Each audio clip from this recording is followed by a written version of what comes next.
T20 world கப்ல மிக முக்கியமான போட்டியாக கருதப்பட்ட இந்தியா பாகிஸ்தான் போட்டி மழையினால் கைவிடப்பட்டு என்ற வேளையில போட்டி தாமதமாக தொடங்குச்சு. இதுல டாஸை வெற்றி பெற்ற பாகிஸ்தான் அணி இந்தியாவை முதல்ல களம் இறங்க மாதிரி சொன்னுச்சு. அதனால இந்திய அணி களம் இறங்குச்சு. பாகிஸ்தானோட அபார பந்து வீச்ச சமாளிக்க முடியாம இந்திய அணி 119 ரன்லேயே சுருண்டுச்சு. ரிஷப் பண்ட் மட்டும் ஓரளவு தாக்கு பிடிச்சு 42 ரன் எடுத்தாரு. ஈஸியா வெற்றி பெறும் பாகிஸ்தான் அப்படின்னு நினைச்சுக்கிட்டு இருந்த வேளையில பும்ரா வில்லனா அமைஞ்சாருன்னே சொல்லலாம். அக்சர் படேல் மிக சிறப்பாக செயல்பட்டாரு.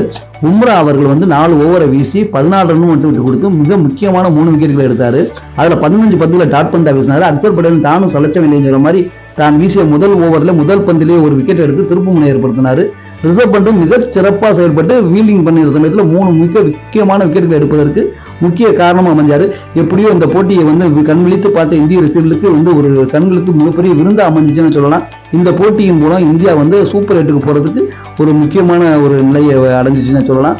பாகிஸ்தான் ரசிகர்களுக்கு ஒரு மிகப்பெரிய